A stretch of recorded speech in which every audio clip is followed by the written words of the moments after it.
ഭൂമിയുടെ പുറത്തു നിന്നും ഒരു പ്രത്യേക തരത്തിലുള്ള ജീവികൾ ഭൂമിയിലേക്ക് വരികയാണ്. ആ ജീവികളുടെ ലക്ഷ്യം എന്താണ്? അവർക്ക് എന്താണ് ഈ ഭൂമിയിൽ നിന്നും വേണ്ടത്? ഈ ജീവികളെ പിടിച്ച ഒരു സയന്റിസ്റ്റ് അതിനെ വെച്ച് എന്തെല്ലാം ചെയ്തു? നമ്മുടെ കഥാനായകൻ എഡ്ഡി ബ്രോക്സിന് ഈ ജീവികൾ കാരണം എന്താണ് സംഭവിച്ചത്? അവന്റെ ജീവിതം തന്നെ മാറി മറിഞ്ഞിട്ടുണ്ടായിരുന്നു. സ്വന്തമായിട്ട് ഒരു ശരീരം പോലും ഇല്ലാത്ത ഈ സിംബയോട്ടികൾ, അതായത് ഈ ജീവികൾ ഭൂമിയിൽ എന്തൊക്കെയാണ് കാണിച്ചു കൂട്ടിയത്? അവസാനം ഈ ജീവികൾക്കും നമ്മുടെ നായകന് എന്ത് സംഭവിച്ചു? ഈ കഥ നല്ല അടിപൊളിയായിട്ട് പറഞ്ഞു തരുന്ന സിനിമയാണ് വെനം. അപ്പൊ നിങ്ങൾ കുറച്ചു നേരം വെയിറ്റ് ചെയ്യുകയാണെങ്കിൽ ഇതിന്റെ കഥ മുഴുവനായിട്ട് ഞാൻ നിങ്ങൾക്ക് എക്സ്പ്ലെയിൻ ചെയ്തു തരുന്നതാണ്. എന്നാൽ അധികം ഞാൻ വിളിച്ചു കേട്ടുന്നില്ല, നേരെ കഥയിലേക്ക് പോകും. പടത്തിന്റെ ഓപ്പണിംഗ് സീനിൽ തന്നെ സ്പേസിൽ നിന്നിട്ട് ഒരു സ്പേസ് ഷിപ്പ് ഭൂമിയിലേക്ക് വരികയാണ്. അതിന്റെ കൺട്രോളൊക്കെ ഇപ്പൊ അവരുടെ കയ്യിൽ നിന്ന് പോയിട്ടുണ്ട്. അപ്പൊ അവർ അതിൻ്റെ ഉള്ളിൽ നിന്ന് പറയുന്നുണ്ട്, അതിനെ കൺട്രോൾ ചെയ്യും, അതിനെ പിടിക്കുക. പക്ഷെ ഒന്നും സംഭവിക്കുന്നില്ല. ഈ സ്പേസ് ഷിപ്പ് ഭൂമിയിലേക്ക് വന്നിട്ട് ക്രാഷ് ലാൻഡ് ചെയ്യാണ്. ഈ സമയത്ത് ഈ സ്പേസ് ഷിപ്പിന്റെ കൺട്രോൾ റൂമിൽ നിന്ന് ഇതിനെ ഒബ്സർവ് ചെയ്തുകൊണ്ടിരിക്കുകയാണ്. അങ്ങോട്ടേക്ക് പോലീസുകാരും ഫയർഫോഴ്സും എല്ലാം ഇപ്പൊ എത്തിയിട്ടുണ്ട്. ഈ സമയത്ത് കൺട്രോൾ റൂമിൽ നിന്ന് ഒരാൾ വരികയാണ്. ഇയാളുടെ പേരാണ് ഡ്രേക്ക്. അപ്പൊ ഇയാളാണ് ഈ സ്പേസ് സ്റ്റേഷന്റെ ഉടമ. ഇയാൾക്ക് സ്പേസിൽ പോയിട്ട് ഒരുപാട് റിസർച്ചുകളൊക്കെ ചെയ്യാൻ താല്പര്യമുള്ള ആളായിരുന്നു, അന്യഗ്രഹ ജീവികളൊക്കെ കുറിച്ച് പഠിക്കാനും. ഈ സമയത്ത് ഡ്രേക്ക് അവിടെ വന്നിട്ട് അവിടെയുള്ള സയന്റിസ്റ്റിനോട് ചോദിക്കുകയാണ് എന്താണ് സംഭവിച്ചത്. സയന്റിസ്റ്റുകൾ പറഞ്ഞു അവരൊരു 3 സാമ്പിൾ കൊണ്ടുവന്നിട്ടുണ്ട്. അതിലൊരു സാമ്പിൾ പൊട്ടി മിസ്സായിട്ടുണ്ട്. ബാക്കി 2 സാമ്പിളും കിട്ടിയിട്ടുണ്ട്. പക്ഷെ എല്ലാ ആസ്ട്രോണറ്റും മരിച്ചിട്ടുണ്ട്. ഈ സമയത്ത് അപകടം നടന്ന സ്ഥലത്ത് പോലീസുകാർ ആസ്ട്രോണറ്റിന്റെ ബോഡി തിരയുകയാണ്. അപ്പൊ പെട്ടെന്ന് ഒരാൾ വിളിച്ചു പറഞ്ഞു ഒരു സയന്റിസ്റ്റിന് ജീവനുണ്ട്, എല്ലാവരും ഇങ്ങോട്ടേക്ക് വന്നു. ഇപ്പൊ ഒരു പോലീസുകാർ ഒരു ആംബുലൻസിന്റെ ടീമെല്ലാം അങ്ങോട്ട് വന്നിട്ട് ഇയാളെ എടുത്തുകൊണ്ട് ആംബുലൻസിന് വേഗം പോവുകയാണ്. ഇവർ ആംബുലൻസിൽ പോയിക്കൊണ്ടിരിക്കുന്ന സമയത്ത് ഈ അപകടം പറ്റിയ സയന്റിസ്റ്റ് ഉണ്ടല്ലോ, അയാളുടെ മുഖം കണ്ണൊക്കെ വിചിത്രമായ രീതിയിൽ മാറുകയാണ്. അയാൾ പതിയെ എണീച്ചു വന്നു. അയാളുടെ ദേഹത്ത് നിന്ന് ഒരു പ്രത്യേക രൂപം നീണ്ടു വന്നിട്ട് ഈ പോലീസുകാരിനെയും ഈ ഡ്രൈവറെ അറ്റാക്ക് ചെയ്യുകയാണ്. അപ്പൊ തന്നെ ഈ ആംബുലൻസ് ആക്സിഡന്റ് ആയി മറിഞ്ഞ് വീഴുകയാണ്. അങ്ങനെ ഈ മറിഞ്ഞ് വീണ ആംബുലൻസിന്റെ ഒരു ഭാഗം ആരോ ചവിട്ടി പൊളിക്കുന്നുണ്ട്. അങ്ങനെ ആ ഇരുമ്പിന്റെ വാതിലെല്ലാം ചവിട്ടി പൊളിച്ച്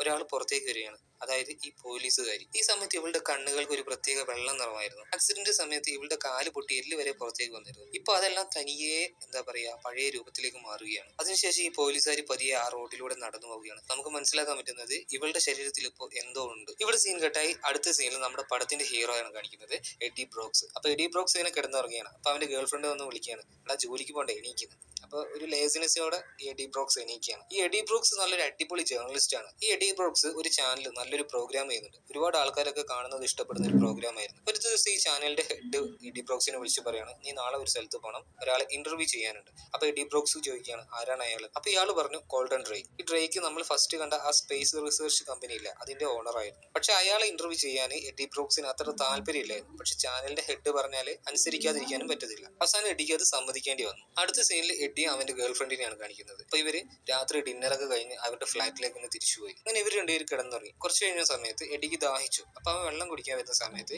ഇവന്റെ ഗേൾ ഫ്രണ്ടിന്റെ ലാപ്ടോപ്പിൽ ഒരു മെയിൽ വന്ന് എടുക്കുന്നത് കണ്ടു, ടോപ്പ് സീക്രറ്റ് എന്ന് പറഞ്ഞിട്ടുള്ള. എഡ്ഡി പതിയെ തിരിഞ്ഞു നോക്കി, ഗേൾ ഫ്രണ്ട് നല്ല ഉറക്കത്തിലാണ്. ഇവനിക്ക് അതിന്റെ പാസ്വേഡ് അറിയാം. അപ്പൊ ഇവൻ പതിക്കെ ആ ലാപ്ടോപ്പ് ഓപ്പൺ ആക്കി. അതിനുശേഷം ഇവൻ ആ മെയിൽ ചെക്ക് ചെയ്തു. അതില് ഈ ഡ്രേക്സ് നടത്തുന്ന പരീക്ഷണങ്ങളെ കുറിച്ചായിരുന്നു. ഈ ഡ്രേക്ക് അവന്റെ കമ്പനിയിൽ ഒരുപാട് ക്രൂരമായ പരീക്ഷണങ്ങൾ നടത്തുന്നുണ്ട്. അതിനു വേണ്ടിയിട്ട് മനുഷ്യന്മാരെ വരെ ഉപയോഗിക്കുന്നുണ്ട്. ഈ മെയിലിൽ തന്നെ ഡ്രേക്സ് ഉപയോഗിച്ച 3 മനുഷ്യരുടെ പേരുണ്ടായിരുന്നു. അങ്ങനെ പിറ്റേ ദിവസം ഡ്രേക്സ് അയാളുടെ കമ്പനിയിലേക്ക് പോയി. ഇപ്പൊ അയാളെ ഇന്റർവ്യൂ ചെയ്തുകൊണ്ടിരിക്കുകയാണ്. അങ്ങനെ കുറെ ചോദ്യങ്ങളൊക്കെ ചോദിച്ചതിന് ശേഷം അവസാനം എഡ്ഡി ബ്രോക്സ് ഇന്നലെ കണ്ട മെയിലില്ലേ അതിലുള്ള കാര്യങ്ങൾ ചോദിച്ചു. നിങ്ങളുടെ ഈ പരീക്ഷണശാലയിൽ മനുഷ്യരെ വെച്ച് പരീക്ഷണം ചെയ്യുന്നുണ്ട് അറിഞ്ഞല്ലോ. അപ്പൊ ഡ്രേക്സ് പറഞ്ഞു അതാരാ പറഞ്ഞത്, അങ്ങനെയൊന്നും ഞങ്ങൾ ഇവിടെ ചെയ്യുന്നില്ല. അപ്പൊ ഈ എഡ്ഡി ബ്രോക്സ് ഇന്നലെ കണ്ട 3 പേരില്ലേ അത് പറഞ്ഞു. ഈ സമയത്ത് ഈ ഡ്രേക്സിന് ഭയങ്കര ദേഷ്യം വരികയാണ്. അപ്പം തന്നെ അവൻ ആ ഇന്റർവ്യൂ കട്ട് ചെയ്ത് കളഞ്ഞു. അതിനുശേഷം ഇയാളുടെ സെക്യൂരിറ്റി വന്നിട്ട് എഡ്ഡിയെ പിടിച്ച് പുറത്താക്കുകയാണ്. അടുത്ത സീനിൽ ഇവൻ ഈ ചാനലിന്റെ ഹെഡിന്റെ അടുത്ത് സംസാരിച്ചുകൊണ്ടിരിക്കുകയാണ്.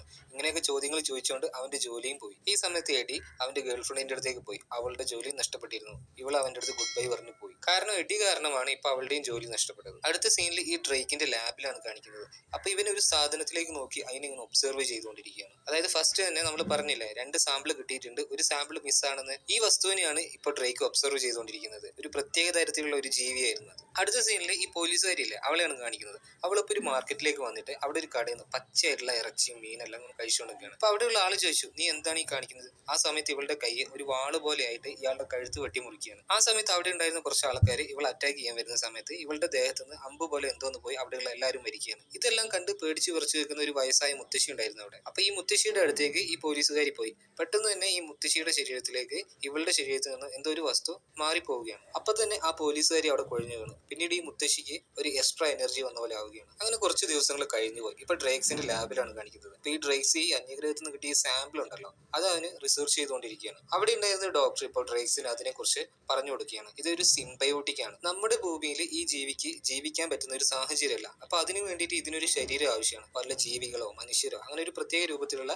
ഒരു ശരീരം ഇതിന് ആവശ്യമാണ്. എന്നാൽ മാത്രമേ ഇതിന് ഇവിടെ ജീവിക്കാൻ കഴിയുകയുള്ളൂ. ആ സമയത്ത് ഈ ഡ്രേക്സ് ഡോക്ടർക്ക് ചോദിച്ചു, നമുക്കിതിനെ ഒരു മനുഷ്യന്റെ ശരീരത്തിലും പരീക്ഷിച്ച് നോക്കിയാലോ? അങ്ങനെയാണെങ്കിൽ ഈ ജീവികൾക്ക് ഇവിടെയും താമസിക്കാം, നമുക്ക് പോയിട്ട് അവരുടെ ഗ്രഹത്തിലും താമസിക്കാം. അപ്പൊ ഈ ഡോക്ടർ പറഞ്ഞു, ആനിമൽസിൽ തന്നെ ഇപ്പോഴും ഇത് സക്സസ്ഫുൾ ആയി ചെയ്യാൻ പറ്റിയിട്ടില്ല, പിന്നെ എങ്ങനെയാണ് ഒരു മനുഷ്യ ശരീരത്തിൽ ഇത് പരീക്ഷിക്കാൻ പറ്റുന്നത്? അപ്പൊ ഡ്രേക്ക് ഈ ഡോക്ടർ ഭീഷണിപ്പെടുത്തുകയാണ്, ഇവിടെ നിങ്ങളുടെ തീരുമാനമല്ല, ഞാൻ എന്താണോ പറയുന്നത് അത് ഇവിടെ ചെയ്തിരിക്കണം. നിങ്ങളിപ്പോ പോയിട്ട് മനുഷ്യരെ ഇങ്ങോട്ട് കൊണ്ടുവരും. അടുത്ത സീനിൽ എഡിയാണ് കാണിക്കുന്നത്. അവനിപ്പോ ഒരു ബാറിൽ കള്ളു പിടിച്ചുകൊണ്ട് നിൽക്കുകയാണ്. ഇവനിപ്പോ ഒരു ജോലിയില്ല, ഗേൾ ഫ്രണ്ട് ഇല്ല, ഇവൻ ആകെ ഒരു ഡിപ്രസ്ഡ് ആയിട്ടുള്ള അവസ്ഥയിലാണ് ഇപ്പോൾ. അതിനുശേഷം ഇവൻ നേരെ വീട്ടിലേക്ക് പോവുകയാണ്. ആ സമയത്ത് ഇവന് അടുപ്പുള്ള കുറച്ച് പേരെ കാണിക്കുകയാണ്. അതായത് ഇവന് ദിവസവും ന്യൂസ് പേപ്പർ കൊടുക്കുന്ന ഒരു സ്ത്രീ, പിന്നെ ഒരു സൂപ്പർ മാർക്കറ്റിലെ സ്ത്രീ. എടി അങ്ങനെ സാധനങ്ങൾ എടുത്തുകൊണ്ട് നിൽക്കുകയാണ് ഈ സൂപ്പർ മാർക്കറ്റിൽ നിന്ന്. അപ്പൊ ആ കടയിലേക്ക് ഒരാൾ വന്നിട്ട് ഈ സ്ത്രീയെ ഭീഷണിപ്പെടുത്തി. പക്ഷേ ഈ എഡിക്ക് ആ സമയത്ത് പ്രതികരിക്കാൻ ഒരു ഭയമായിരുന്നു. അപ്പൊ അവന് പതിയെ അവിടെ തന്നെ വിളിച്ചിരുന്നു. അതിനുശേഷം എഡി നേരെ ഫ്ലാറ്റിലേക്ക് പോയി. ആ ഫ്ലാറ്റിന് തൊട്ടപ്പുറത്ത് തന്നെ ഒരു ഫ്രീക്കനുണ്ട്. അവൻ ഏത് സമയത്ത് പാട്ട് ഭയങ്കര ശബ്ദത്തിൽ വെക്കും. അപ്പൊ എഡി എത്ര പറഞ്ഞാലും ഇവൻ ശബ്ദം കുറക്കൂല. എഡിയുടെ ജീവിതം ഇപ്പോൾ ഒരു തോറ്റ മനുഷ്യനെ പോലെയാണ്. അപ്പൊ ഇവന് ഒരുപാട് സ്ഥലത്ത് ജോലിക്ക് അപേക്ഷിക്കുന്ന ജോലിയൊന്നും കിട്ടുന്നില്ല.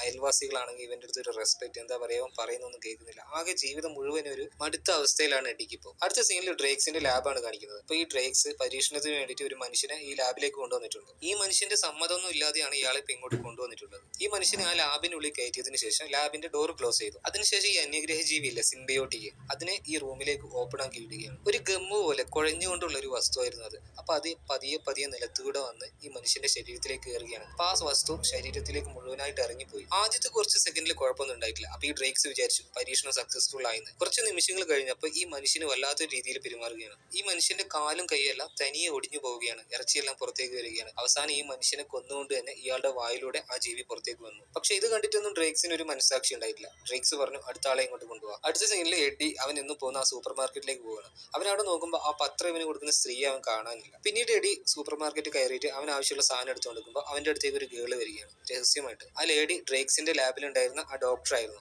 അപ്പൊ ഈ ഡോക്ടർ പറഞ്ഞു, എഡി നീ എന്നെ ഹെൽപ്പ് ചെയ്യണം. ആ ഡ്രേക്സ് ലാബിൽ ഒരുപാട് ക്രൂരമായ പരീക്ഷണങ്ങൾ നടത്തുന്നുണ്ട്. മനുഷ്യരെ വെച്ച് വരെ പരീക്ഷണം നടത്തുന്നുണ്ട്. ഒരുപാട് മനുഷ്യന്മാർ ഇപ്പൊ മരിച്ചുകൊണ്ടിരിക്കുകയാണ്. ആ സമയത്ത് എഡി പറഞ്ഞു, അങ്ങനെ എന്തെങ്കിലും പ്രശ്നം ഉണ്ടെങ്കിലും നിങ്ങൾ നേരെ പോലീസിനെ കോൺടാക്ട് ചെയ്യും. എന്റെ ജീവൻ ഇപ്പൊ തന്നെ വലിയ പ്രശ്നത്തിലാണുള്ളത്. എന്റെ അടുത്ത് നിങ്ങൾ ഹെൽപ്പ് ചോദിക്കല്ലേ. ഇത് പറഞ്ഞ് എഡി അവിടുന്ന് പോയി. അടുത്ത സീനിൽ എഡി അവന്റെ ഗേൾ ഫ്രണ്ടിന്റെ അടുത്തേക്ക് പോയി. അപ്പൊ ഈ ഗേൾ ഫ്രണ്ടിന് ഇപ്പൊ വേറൊരാളെ കിട്ടി. അപ്പൊ ഈ ഗേൾ ഫ്രണ്ട് ഇവന്റെ അടുത്തേക്ക് വന്ന് പറയാണ്, ഇവനാണ് ഇപ്പൊ എന്റെ പുതിയ ബോയ് ഫ്രണ്ട്. ഇത് കണ്ട സമയത്ത് എഡിക്ക് ആകെ സങ്കടമായി. അപ്പൊ ഇവൻ ചോദിച്ചു, നമുക്ക് പഴയ പോലെ തന്നെ റിലേഷനിൽ നിന്നോടെ? അപ്പൊ അവള് പറഞ്ഞു, ഇനി അത് നടക്കില്ല, ഞാനിപ്പോ അവനോട് കമ്മിറ്റ് ആയി പോയിട്ടുണ്ട്. ഈ സമയത്തല്ല എഡി ഡിപ്രഷന്റെ ഏറ്റവും ലാസ്റ്റ് സ്റ്റേജിൽ എത്തിയിരുന്നു. അവൻ ആത്മഹത്യ ചെയ്യാൻ വേണ്ടിയിട്ട് ഒരു ബ്രിഡ്ജിന്റെ മേലേക്ക് പോവുകയാണ്. വിചാരിച്ചു, എന്റെ ജീവിതത്തിലെല്ലാം നഷ്ടപ്പെട്ടു, ഇനി എന്തിനാണ് ജീവിക്കുന്നത്? അവൻ ആത്മഹത്യ ചെയ്യാൻ തന്നെ തീരുമാനിച്ചിരുന്നു. അവൻ അവിടെ നിൽക്കുന്ന സമയത്ത് ദൂരെ ഡ്രേക്സിന്റെ റിസർച്ച് സെന്റർ കാണുകയാണ്. ആ സമയത്ത് എഡി വിചാരിച്ചു, എന്റെ ജീവിതത്തിൽ ഈ പ്രശ്നങ്ങൾ മുഴുവൻ ഉണ്ടാകാൻ കാരണം അവനാണ്. അപ്പൊ അവൻ എന്തെങ്കിലും ഒരു പണി തിരിച്ചു കൊടുക്കണം. അപ്പൊ ഇവന് ഈ ഡോക്ടറെ ഫോൺ ചെയ്ത് വിളിക്കുകയാണ്. എഡി പറഞ്ഞു, ഡോക്ടറെ നിങ്ങളെ ഞാൻ ഹെൽപ്പ് ചെയ്യാൻ തയ്യാറാണ്. അങ്ങനെ ഈ ഡോക്ടർ ഇവനെയും കൂട്ടിയിട്ട് ആ ലാബിലേക്ക് പോയി. ആരും അറിയാതെ ഇവനെ ലാബിന്റെ ഉള്ളിലേക്ക് കയറ്റി. ഈ സമയത്ത് ആ ഡോക്ടർ കാര്യങ്ങളെല്ലാം ഇവന്റെ അടുത്ത് പറഞ്ഞു കൊടുക്കുകയാണ്. ഈ ഡ്രേക്സ് സ്പേസിൽ നിന്ന് ഒരു ഏലിയനെ കൊണ്ടുവന്നിട്ടുണ്ട്.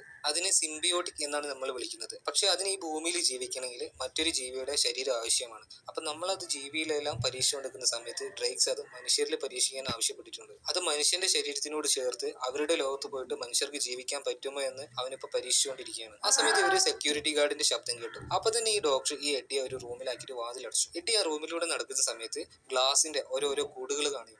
ഓരോ കൂട്ടിലും ഓരോ മനുഷ്യരുണ്ട്. ഇവൻ കുറച്ചും കൂടെ നടക്കുന്ന സമയത്ത് ഇവന് ദിവസം ന്യൂസ് പേപ്പർ കൊടുക്കുന്ന ആ സ്ത്രീ ഉണ്ടല്ലോ, ആ സ്ത്രീയെ ഇവനെ കാണുകയാണ്. ആ സ്ത്രീ അപ്പൊ തന്നെ ഓടി വന്നിട്ട് എന്നെ രക്ഷിക്കണേ എന്ന് പറഞ്ഞിട്ട് ഉറക്കെ നിലവിളിച്ചു കരഞ്ഞു. എഡി അപ്പൊ തന്നെ ഒരു സിലിണ്ടർ എടുത്ത് ആ ഗ്ലാസ് തകർക്കാൻ ശ്രമിച്ചെങ്കിലും അവന് പറ്റിയില്ല. അപ്പൊ തന്നെ ഈ സ്ത്രീയുടെ രൂപമാകെ മാറുകയാണ്. ഈ സ്ത്രീ ഈ ഗ്ലാസ് പൊട്ടിച്ച് ഇവന്റെ ദേഹത്തേക്ക് ചാടി വീഴുകയാണ്. ഇവൻ അറ്റാക്ക് ചെയ്യുകയാണ്. ആ സമയത്ത് തന്നെ ഈ സ്ത്രീയുടെ ശരീരത്തിൽ നിന്നും സിംബിയോട്ടിക്ക് എഡിയുടെ ശരീരത്തിലേക്ക് ട്രാൻസ്ഫർ ചെയ്യുകയാണ്. ആ സമയത്ത് ഫുൾ അലാറവും ബീപ്പ് ചെയ്യാൻ തുടങ്ങി. അങ്ങനെ സെക്യൂരിറ്റി ഗാർഡ്സ് എല്ലാം അങ്ങോട്ട് വരാൻ തുടങ്ങി. ഒരു സെക്യൂരിറ്റി ഗാർഡ് ഇപ്പൊ ഇവനെ അറ്റാക്ക് ചെയ്യാൻ വേണ്ടിയിട്ട് വരികയാണ്. ആ സമയത്ത് എഡി പോലും അറിയാതെ എഡിയും സൂപ്പറായിട്ട് ഫൈറ്റ് ചെയ്യുകയാണ്. എഡി വിചാരിച്ചു, ഇതൊക്കെ ഞാൻ തന്നെയാണ് ചെയ്യുന്നത്. അവര് പോലും അറിയുന്നില്ലായിരുന്നു അവന്റെ കൈയും കാലും എങ്ങോട്ടേക്കാണ് പോകുന്നത്. അങ്ങനെ എഡി അവിടുന്ന് ഓടി വരികയാണ്. അപ്പൊ ഇവന്റെ മുന്നിൽ ഒരു ഇരുമ്പിന്റെ വാതിലുണ്ടാവും. അതൊക്കെ കാലുകൊണ്ട് ചവിട്ടി തെറിപ്പിച്ച് ഓടുകയാണ്. ഇപ്പൊ അവന് ഭയങ്കര ഒരു ഫോഴ്സ് ഉണ്ട്. സാധാരണ ഒരു മനുഷ്യൻ ഓടുന്ന സ്പീഡിലല്ല അവൻ ഓടുന്നത്. പിന്നീട് അവൻ ഓടുന്ന സമയത്ത് മുന്നിൽ തന്നെ ഒരു വലിയ കമ്പിവേലി കാണുകയാണ്. അവൻ അതെല്ലാം ഇടിച്ച് തെറിപ്പിച്ച് ഓടി അവിടെ. അങ്ങനെ ഈ എഡി ആ കാട്ടിലൂടെ ഭയങ്കരമായ സ്പീഡിൽ ഓടിക്കൊണ്ടിരിക്കുകയാണ്. ഇവനെ ചേസ് ചെയ്തുകൊണ്ട് ഇവന്റെ പുറകാലം ഒരുപാട് സെക്യൂരിറ്റി ഗാർഡ്സ് ഉണ്ട്. ഇവരെല്ലാവരും ഒരുപാട് ഷൂട്ട് ചെയ്യുന്നുണ്ടായിരുന്നു. അപ്പൊ എങ്ങനെയോ സിക്സാക് ബാഗിലൊക്കെ ഓടിയിട്ട് ഇവൻ രക്ഷപ്പെട്ടു. അങ്ങനെ ഇവരെല്ലാവരും കൂടിയിട്ട് ഒരു സ്ഥലത്തെത്തി നോക്കുമ്പോൾ ഇവനെ പെട്ടെന്ന് കാണുന്നുണ്ടായി. അതായത് അവിടെ ഉണ്ടായിരുന്ന ആ മരമില്ലേ, അതിന്റെ തുമ്പത്ത് ഇവൻ എത്തിയിരുന്നു.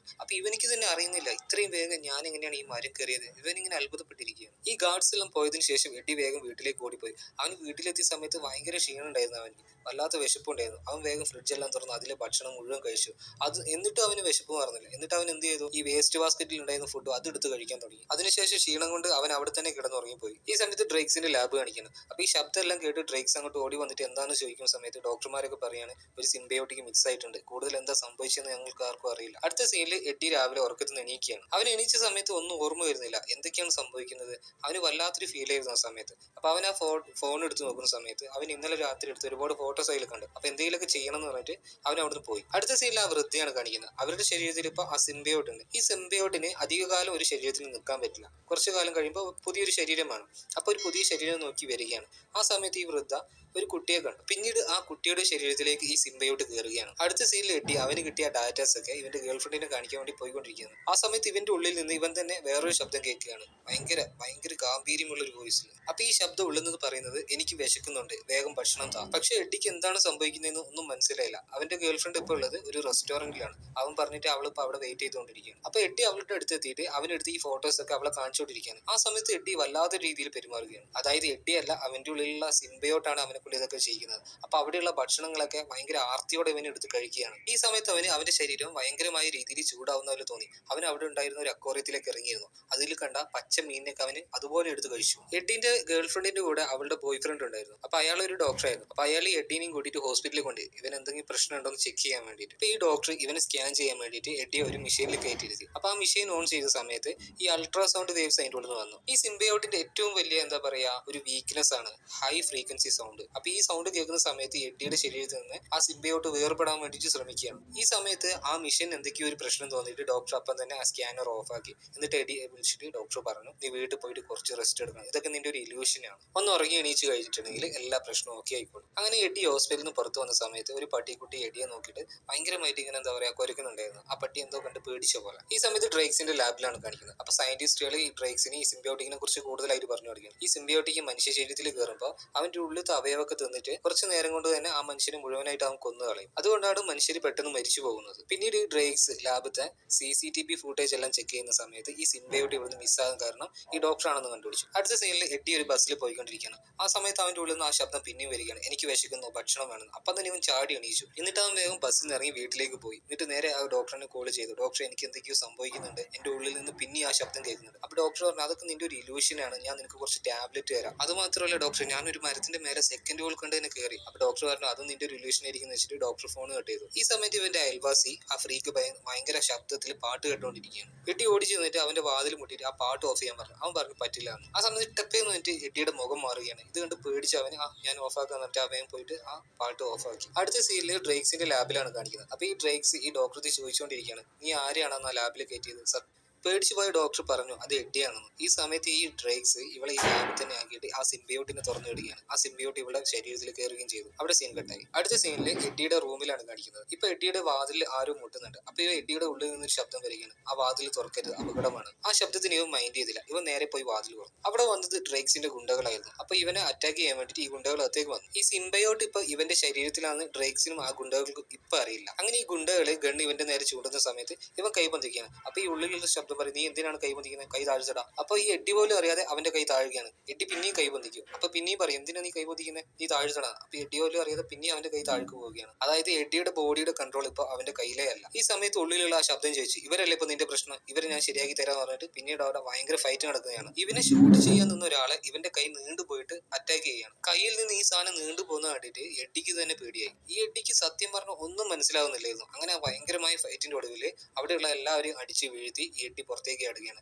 അതായത് എഡ്ഡിയുടെ കൺട്രോൾ ഇപ്പൊ അവന്റെ കയ്യിലേ അല്ല, ഈ ഉള്ളിലുള്ള ഈ സാധനമാണ് ഇപ്പൊ ഇവനെ കൺട്രോൾ ചെയ്യുന്നത്. ഈ സമയത്ത് അവിടെ ഉണ്ടായിരുന്ന ഡ്രേക്സിന്റെ ആള് ഡ്രേക്സിനെ വിളിച്ചു പറഞ്ഞു ആ സിംബയോട്ട് ഇപ്പൊ അവന്റെ ശരീരത്തിലാണുള്ളത്. അപ്പൊ ഡ്രേക്സ് പറഞ്ഞു അവനെ അതുപോലെ തന്നെ ഇങ്ങോട്ടേക്ക് പിടിച്ചുകൊണ്ട് പോവാ. ഈ സമയത്ത് ഡ്രേക്സ് അവന്റെ ബൈക്കിന്റെ അടുത്തേക്ക് പോയിക്കൊണ്ടിരിക്കുകയാണ്. അതായത് ഡ്രേക്സിന്റെ കൺട്രോൾ ഇപ്പൊ അവന്റെ കയ്യിലല്ല കേട്ടോ. ഇവൻ ഈ പോയിക്കൊണ്ടിരിക്കുന്ന സമയത്ത് ഒരു കാറിന്റെ ചില്ലിൽ ഇവന്റെ റിഫ്ലക്ഷൻ ഇവനെ കാണുകയാണ്. ഭീകരമായ ഒരു രൂപമായിരുന്നു അവൻ ആ റിഫ്ലക്ഷനിൽ കണ്ടത്. അപ്പൊ എഡ്ഡി പറഞ്ഞു ഇതൊക്കെ എന്റെ മനസ്സിന്റെ ഒരു ഇല്യൂഷനാണ്, ഇതൊന്നും വിശ്വസിക്കേണ്ടെന്ന് എഡ്ഡി അവന്റെ അടുത്ത് തന്നെ പറഞ്ഞുകൊണ്ടിരുന്നു. ആ സമയത്ത് അവനെ ഫോളോ ചെയ്തുകൊണ്ട് ഡ്രോൺസ് എല്ലാം വരികയാണ്. ഈ സമയത്ത് തന്നെ ഒരു ബൈക്ക് റേസിംഗ്, അതായത് ഒരു ചേസിംഗ് സീൻ നടക്കുന്നത്. ഈ സിനിമയിൽ തന്നെ ഏറ്റവും എന്തൊരു അടിപൊളി സീനാണിത്. നിങ്ങൾക്ക് പറ്റുമെങ്കിൽ തീർച്ചയായും ഇത് കാണണം. അപ്പൊ ഈ എഡ്ഡി ഭയങ്കരമായിട്ട് തന്നെ ഈ ബൈക്ക് ഓടിച്ചുകൊണ്ടിരിക്കുകയാണ്. പക്ഷെ കൺട്രോൾ എഡ്ഡിയുടെ കയ്യിലല്ല, എഡ്ഡി ആയി ഇരിക്കുന്നതേ ഉള്ളൂ. ഉള്ളിലുള്ള സിംബയോട്ടാണ് ഇപ്പൊ അവനെ കൺട്രോൾ ചെയ്യുന്നത്. ഒരു ഡ്രോൺ ഉപയോഗിച്ചിട്ട് ഈ ഡ്രേക്സ് ഇതെല്ലാം കാണുന്നുണ്ടായിരുന്നു. ഡ്രേക്സിന് ഇത് കണ്ടിട്ട് അത്ഭുതമായി. ഈ സിംബയോട്ട് ഈ എഡ്ഡിയുടെ മേത്ത് മാത്രം എന്താണ് ഇത്രയും നേരം നിന്നത്? ഈ സമയത്തെല്ലാം എഡ്ഡിയെ ഒരുപാട് പേര് ചേസ് ചെയ്യുന്നുണ്ടെങ്കിലും അവന്റെ ദേഹത്തൊന്നും തൊടാൻ പോലും അവർക്ക് പറ്റുന്നില്ലായിരുന്നു. ഈ എഡ്ഡി ഇങ്ങനെ ബൈക്കിൽ പോയിക്കൊണ്ടിരിക്കുന്ന സമയത്ത് ഒരു കാറിൽ പോയി ഇവന്റെ ബൈക്ക് ഇടിക്കുകയാണ്. ഇവന് പെട്ടെന്ന് തന്നെ തെറിച്ച് വീഴുകയാണ്. ഈ വീഴ്ചയുടെ ആഘാതത്തിൽ ഇവന്റെ കൈയും കാലും എല്ലാം ഉടഞ്ഞിരുന്നു. എല്ല് വരെ പുറത്തേക്ക് വന്നിരുന്നു. അപ്പൊ ഈ ഡ്രേക്സിന്റെ ഒരാൾ ഇവന്റെ അടുത്തേക്ക് വന്നിട്ട് അവന്റെ അടുത്ത് വിളിച്ചു പറഞ്ഞു, ഞാൻ ഈ എഡ്ഡിയെ പിടിച്ചിട്ടുണ്ട്. ഈ സമയത്ത് എഡ്ഡിയുടെ ശരീരത്തിൽ ഉണ്ടായിരുന്ന സിംബിയോട്ട് ഇവന്റെ മുറിവുകളെല്ലാം ഉണക്കിക്കൊണ്ടിരിക്കുകയാണ്. അങ്ങനെ ഈ എഡ്ഡിയുടെ രൂപം മാറി മാറി വന്ന് വേറൊരു ഭീകര രൂപമായിട്ട് മാറുകയാണ്. ഈ സമയത്ത് ഈ രൂപം ഈ വില്ലനെ പൊക്കിയെടുത്തിട്ട് അവന്റെ മേത്ത് നോക്കി പറയാണ്, ഐസ് ലങ്സ് പാൻക്രിയാസ് ഇന്ന് അടിപൊളി സ്നാക്സ് തന്നെയാണ്. ഈ വില്ലനെ തിന്നാൻ നോക്കുന്ന സമയത്ത് പോലീസുകാർ ഇതിനെ പിറകിൽ നിന്ന് വെടിവെക്കുകയാണ്. അപ്പൊ തന്നെ ഈ രൂപം ഈ വില്ലനെ വലിച്ചെറിഞ്ഞുകൊണ്ട് അവിടുന്ന് ചാടി പോവുകയാണ്. പിന്നീട് ഇത് നേരെ ഒരു പുഴയിലേക്ക് എടുത്ത് ചാടുകയാണ്. ഒരു മിസൈൽ വിടുന്ന പോലെയാണ് ഇത് വെള്ളത്തിലൂടെ പോകുന്നുണ്ടായിരുന്നത്. പിന്നീട് ഈ രൂപം മറ്റൊരു ദ്വീപിലേക്ക് വന്ന് തെറിച്ചു വീഴുകയാണ്. ഈ തെറിച്ചു വീഴുന്ന സമയത്ത് അത് എഡ്ഡിയായി മാറിയിട്ടുണ്ടാവും. എഡ്ഡി നോക്കുന്ന സമയത്ത് അവന്റെ കാലിലും കയ്യിലൊന്നും ഒരു കുഴപ്പമില്ല. എല്ലാ മുറിവുകളും ഉണങ്ങിയിട്ടുണ്ടായിരുന്നു. പിന്നീട് ഇവൻ ക്ഷീണിച്ച് അവിടെ ഇരിക്കുന്ന സമയത്ത് ഇവന്റെ ശരീരത്തിൽ നിന്നും ആ രൂപം പുറത്തേക്ക് വരികയാണ്. അപ്പൊ എഡ്ഡി ചോദിച്ചു, നീ ആരാണ്? അപ്പൊ ആ രൂപം പറയാം, എന്റെ പേര് വെനം. എന്നിട്ട് ഈ വെനം എഡ്ഡിന്റെ അടുത്ത് പറയാണ്, ഒരിക്കലും നീയല്ല എന്നെ തേടി വന്നത്, ഞാനാണ് നിന്നെ തേടി വന്നത്. ഇപ്പൊ തന്നെ വീഡിയോയുടെ ലെങ്ത് ഒരുപാടായിട്ടുണ്ട്. അതുകൊണ്ട് ഇതിന്റെ അടുത്ത ഭാഗം നമുക്ക് സെക്കൻഡ് പാർട്ടായി ചെയ്യാം. അതിന്റെ ലിങ്ക് ഞാൻ ഡിസ്ക്രിപ്ഷനിൽ കൊടുത്തിട്ടുണ്ട്, അല്ലെങ്കിൽ ഐ ബട്ടണിൽ ഇപ്പൊ തന്നെ മേലെ ഐ ബട്ടണിൽ ഒരു ലിങ്ക് വന്നിട്ടുണ്ടാകും. അതിൽ ക്ലിക്ക് ചെയ്താലും നിങ്ങൾക്ക് കാണാൻ പറ്റും. അപ്പൊ ഇനി അങ്ങോട്ട് ത്രില്ലിംഗ് ആയിട്ടുള്ള കഥ തന്നെയാണ് നടക്കാൻ പോകുന്നത്. അപ്പോൾ ഒരിക്കലും പാർട്ട് 2 മിസ് ചെയ്യരുത്. മുഴുവനായിട്ട് അതും കാണണം. എന്നാൽ ചാനൽ സബ്സ്ക്രൈബ് ചെയ്യാൻ മറക്കരുത്. അതിനോടൊപ്പം തന്നെ ആ ബെല്ലൈക്കൺ ഒന്ന് എനാബിൾ ചെയ്ത് വെക്കുക. നേരെ സെക്കൻഡ് പാർട്ടിലേക്ക് പോയിക്കോളൂ.